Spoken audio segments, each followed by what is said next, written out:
क्या आप जानते हैं इस धरती पर छिपे हुए हैं 12 अदृश्य सूर्य? नहीं, ये कोई खगोलीय रहस्य नहीं। ये हैं 12 ज्योतिर्लिंग, शिव के वे दिव्य प्रकाश स्तंभ जिनके उद्भव की कथाएं इतनी चमत्कारी हैं कि विज्ञान भी नतमस्तक हो जाता है। कैसे एक साधारण शिकारी बना भगवान? कैसे एक राक्षसी हाथी पहुंचा स्वर्ग? कैसे एक स्त्री की अटूट भक्ति ने जलाया अखंड ज्योति?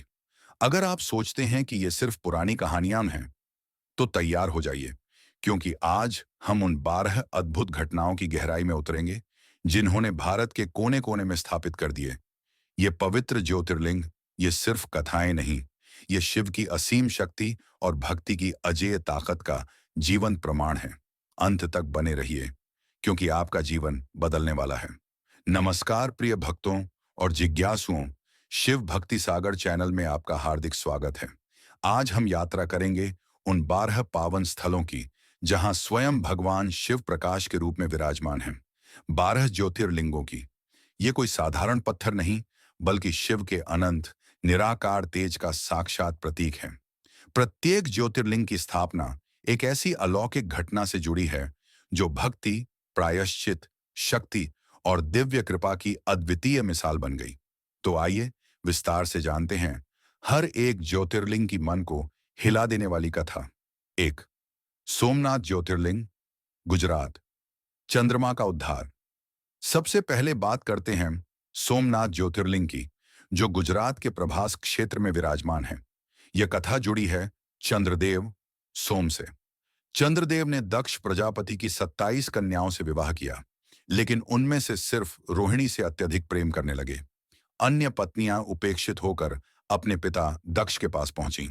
क्रोधित दक्ष ने चंद्रदेव को क्षय रोग, क्षीण होने का श्राप दे दिया। चंद्रदेव दिन प्रतिदिन कमजोर होने लगे। पूरी सृष्टि असंतुलित हो गई। तब अर्षियों ने उन्हें प्रभास क्षेत्र में भगवान शिव की तपस्या करने का सुझाव दिया। चंद्रदेव ने शिवलिंग बनाकर घोर तपस्या की। उनकी भक्ति से प्रसन्न होकर भगवान शिव प्रकट हुए और श्राप को नियंत्रित किया। उन्होंने कहा कि कृष्ण पक्ष में चंद्र क्षीण होंगे और शुक्ल पक्ष में पुनः पूर्ण होंगे। चंद्रदेव के सोम नाम से इस ज्योतिर्लिंग का नाम सोमनाथ पड़ा। यहाँ शिव चंद्रदेव के रक्षक के रूप में प्रकट हुए। दो, मल्लिकार्जुन ज्योतिर्लिंग, आंध्र प्रदेश। शिव पार्वती का पुत्र प्रेम। श्रीशैल पर्वत पर विराजमान है मल्लिकार्जुन ज्योतिर्लिंग। यह कथा दर्शाती है माता पार्वती और भगवान शिव के अटूट स्नेह को।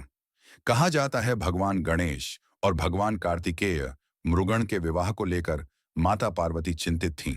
तय हुआ कि जो पहले पूरी पृथ्वी की परिक्रमा करके आएगा, उसका विवाह पहले होगा। कार्तिकेय अपने वाहन मयूर पर सवार होकर पृथ्वी की परिक्रमा करने निकल पड़े, जबकि बुद्धिमान गणेश ने अपने माता पिता शिव पार्वती की 7 बार परिक्रमा की और कहा कि उनके लिए माता पिता ही पूरी सृष्टि के समान हैं। उनकी बुद्धि से प्रसन्न होकर शिव पार्वती ने गणेश का विवाह सिद्ध बुद्धि से कर दिया। जब कार्तिकेय लौटे तो वे बहुत क्रोधित हुए। उन्होंने क्रौंच पर्वत श्रीशैल पर जाकर तपस्या शुरू कर दी। माता पार्वती पुत्र स्नेह में व्याकुल हो उठी। उन्हें मनाने भगवान शिव और पार्वती स्वयं अर्जुन और मल्लिका पार्वती के रूप में वहां प्रकट हुए। इसीलिए इस ज्योतिर्लिंग का नाम मल्लिकार्जुन पड़ा। यहाँ शिव माता पिता के हृदय में बसे पुत्र प्रेम के प्रतीक हैं। 3, महाकालेश्वर ज्योतिर्लिंग, मध्य प्रदेश। मृत्युंजय की शक्ति। उज्जैन नगरी में स्थित महाकालेश्वर ज्योतिर्लिंग की कथा सुनकर रोंगटे खड़े हो जाएंगे। यह है मृत्यु को जीतने वाले शिव की कथा। उज्जैन में एक ब्राह्मण परिवार रहता था। वेद पाठी राजा, उनकी पत्नी और पुत्र श्रीकर। एक दिन एक शिव भक्त बालक श्रीकर को भिक्षा देते समय राजा को एक राक्षस दूषण ने मार डाला। राक्षसों ने पूरे नगर को त्रस्त कर दिया। तब श्रीकर ने भगवान शिव की तपस्या की। उनकी भक्ति से प्रसन्न होकर शिव जी भूमि से प्रकट हुए और उन्होंने राक्षसों का वध किया। भक्तों की प्रार्थना पर शिव जी वहीं स्वयंभू ज्योतिर्लिंग के रूप में स्थापित हो गए। यह ज्योतिर्लिंग दक्षिण मुखी है, यानी दक्षिण दिशा की ओर मुख करके विराजमान है, जो मृत्यु और काल के देवता यमराज पर शिव की विजय का प्रतीक है। महाकाल वही है जो समय काल के भी ऊपर है। यहाँ शिव भक्त की रक्षा करने वाले और मृत्यु के विनाशक के रूप में प्रकट हुए। 4, ओंकारेश्वर ममलेश्वर ज्योतिर्लिंग, मध्य प्रदेश। आर्षि मंडन की तपस्या नर्मदा नदी के मनोरम द्वीप पर स्थित है। ओंकारेश्वर ज्योतिर्वर। यहाँ दो ज्योतिर्लिंग हैं, ओंकारेश्वर और ममलेश्वर अमलेश्वर। ये कथा है आर्षि मंडन की तपस्या की। आर्षि मंडन बहुत बड़े तपस्वी थे। उन्होंने परमात्मा को प्राप्त करने के लिए कठोर तपस्या शुरू की। उनकी तपस्या से प्रसन्न होकर भगवान शिव प्रकट हुए और उन्हें एयूएम प्रणव मंत्र का ज्ञान दिया। दाशी ने प्रार्थना की कि शिव जी यहीं निवास करें। तब शिव जी दो रूपों में प्रकट हुए, एक ओंकारेश्वर एयूएम के आकार के द्वीप पर और दूसरे ममलेश्वर द्वीप के दूसरे छोर पर। मम का अर्थ है मेरा। ऋषि मंडन ने कहा, हे प्रभु, आप मेरे मम हैं। इस प्रकार यह ज्योतिर्लिंग शिव के साथ साथ पवित्र एयूएमकार और ज्ञान का भी प्रतीक है। पांचवें केदारनाथ ज्योतिर्लिंग उत्तराखंड। पांडवों का प्रायश्चित और भैंसे का रूप। हिमालय की गोद में बर्फ से ढके पर्वतों के बीच विराजमान है केदारनाथ ज्योतिर्लिंग। यह कथा जुड़ी है महाभारत युद्ध के बाद पांडवों के प्रायश्चित से।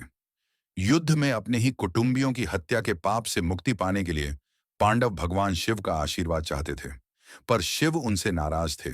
शिव जी उनसे बचने के लिए गुप्त काशी आए और फिर केदार घाटी में एक भैंसे का रूप धारण कर लिया। पांडवों ने उन्हें पहचान लिया। जब भीम ने अपना विशाल रूप धारण कर भैंसे को पकड़ने की कोशिश की तो शिव जी भूमि में समाने लगे। तब भीम ने उनकी पीठ और कुबर पिछला हिस्सा पकड़ ली। शिव जी प्रसन्न हो गए और उसी त्रिकोणीय आकार के भैंसे की पीठ के रूप में ज्योतिर्लिंग में प्रकट हुए। उन्होंने पांडवों को पाप मुक्ति का आशीर्वाद दिया। आज भी केदारनाथ में शिवलिंग का वही स्वरूप पूजित है। यहाँ शिव पाप मोचन और कृपा के देवता के रूप में प्रकट हुए। 6 भीमाशंकर ज्योतिर्लिंग महाराष्ट्र। भीम नामक राक्षस का वध कथा। राक्षस भीम ने अपने पिता की मृत्यु का बदला लेने के लिए देवताओं और राशियों को सताना शुरू किया। उसने काम रूपेश्वर भगवान शिव की पूजा बंद करवा दी। तब एक बालक शिव के अंश ने भीम को युद्ध के लिए ललकारा। भीषण युद्ध के बाद जब बालक ने शिव का स्मरण किया तो शिव प्रकट हुए और उन्होंने भीम का वध कर दिया। देवताओं ने प्रार्थना की कि शिव यहीं निवास करें। तब शिव ज्योतिर्लिंग के रूप में प्रकट हुए, जिसे भीमाशंकर कहा गया। यहाँ शिव अधर्म पर धर्म की विजय के प्रतीक हैं। 7 काशी विश्वनाथ ज्योतिर्लिंग उत्तर प्रदेश। सृष्टि के आदि में प्रकट कथा। काशी वाराणसी को शिव की नगरी माना जाता है। पुराणों के अनुसार जब ब्रह्मा जी सृष्टि की रचना कर रहे थे तब आदि ज्योतिर्लिंग के रूप में शिव स्वयं प्रकट हुए। यह वह स्थान है जहां शिव ने ज्ञान और मोक्ष का प्रकाश फैलाया। भगवान विष्णु ने यहां तपस्या की थी। कहा जाता है कि काशी में मरने वालों को शिव सीधे मोक्ष प्रदान करते हैं। विश्वनाथ विश्व के स्वामी नाम इसकी सार्वभौमिकता को दर्शाता है। यहाँ शिव सृष्टि के आदि अंत, ज्ञान और मोक्ष के दाता के रूप में प्रकट हुए। 8 त्र्यंबकेश्वर ज्योतिर्लिंग महाराष्ट्र। गौतम ऋषि और गोदावरी। कथा गौतम ऋषि की तपस्या से प्रसन्न होकर देवी गंगा ने उनके आश्रम में प्रवाहित होने का वरदान दिया, जो गोदावरी नदी बनी। अन्य ऋषि ईर्ष्या से भर गए और एक गाय को गौतम ऋषि के खेत में भेज दिया। जब ऋषि ने गाय को हटाने के लिए दुब घास का तिनका फेंका तो गाय मर गई। पशु हत्या के पाप से मुक्ति के लिए गौतम ऋषि ने शिव की आराधना की। शिव ने पाप से मुक्ति के लिए उन्हें गोदावरी में स्नान करने को कहा। शिव स्वयं यहाँ त्र्यंबकेश्वर 3 नेत्रों वाले ज्योतिर्लिंग के रूप में प्रकट हुए और गंगा को वहीं स्थापित किया। यहाँ शिव पाप मुक्ति और नदियों के पालनहार के रूप में प्रकट हुए। 9 वैद्यनाथ ज्योतिर्लिंग झारखंड। रावण की तपस्या और आत्म बलिदान कथा। लंकापति रावण शिव का परम भक्त था। वह शिव को लंका ले जाना चाहता था। उसने कैलाश पर्वत उठाने की कोशिश की। शिव ने पर्वत को दबा दिया, जिससे रावण का हाथ दब गया। दर्द से कराहते रावण ने शिव स्तुति गाना शुरू किया। प्रसन्न होकर शिव ने उसे मुक्त किया और एक ज्योतिर्लिंग दिया, लेकिन चेतावनी दी कि इसे रास्ते में कहीं न रखे। देवताओं ने रावण के मूत्र त्याग के बहाने उससे लिंग को देवघर में एक ब्राह्मण विष्णु को थमा दिया। रावण के लौटने पर लिंग वहीं स्थापित हो गया। वैद्यनाथ सभी रोगों के वैद्य नाम इसलिए क्योंकि यहाँ शिव ने रावण का दर्द वैद्य की तरह दूर किया। यहाँ शिव कठोर तपस्या से प्रसन्न होने वाले और भक्त के कष्ट हरने वाले के रूप में प्रकट हुए। 10वां नागेश्वर ज्योतिर्लिंग गुजरात। दारुक राक्षस और सुप्रिया की भक्ति कथा। राक्षस दारुक ने एक बंदी नाविक सुप्रिया और उसके साथियों को अपने अधीन कर लिया। सुप्रिया अडिग शिव भक्त था। उसने सभी बंदियों को शिव मंत्र की दीक्षा दी और एक गुफा में शिवलिंग स्थापित कर पूजा शुरू की। दारुक ने जब यह देखा तो क्रोधित होकर उन पर प्रहार किया। तभी शिव जी एक तेजस्वी ज्योतिर्लिंग के रूप में प्रकट हुए और दारुक का वध कर दिया। चूंकि यह घटना नाग, सांप और ईश्वर के प्रतीक स्थान पर हुई, या सुप्रिया को नाग कहा जाता था, इसलिए इसका नाम नागेश्वर पड़ा। यहाँ शिव भक्त की रक्षा के लिए तत्पर और भक्ति की शक्ति के प्रतीक के रूप में प्रकट हुए। 11। रामेश्वरम ज्योतिर्लिंग, तमिलनाडु। राम का प्रायश्चित और हनुमान की भक्ति कथा। लंका पर चढ़ाई से पहले भगवान राम ने रावण वध के पाप, ब्रह्म हत्या से बचने के लिए शिव की पूजा का विचार किया। उन्होंने हनुमान को कैलाश से शिवलिंग लाने भेजा। पूजा का शुभ मुहूर्त निकल रहा था। तब माता सीता ने समुद्र तट की रेत से एक शिवलिंग बनाकर उसकी पूजा की। यही शिवलिंग रामेश्वरम ज्योतिर्लिंग बना। बाद में हनुमान जी लाए हुए लिंग, विश्वलिंगम, की भी पूजा की गई। यह ज्योतिर्लिंग प्रायश्चित, शरणागति और हनुमान जी की अतुल्य भक्ति की कथा कहता है। यहाँ शिव भक्त की आस्था को सर्वोपरि मानने वाले के रूप में प्रकट हुए।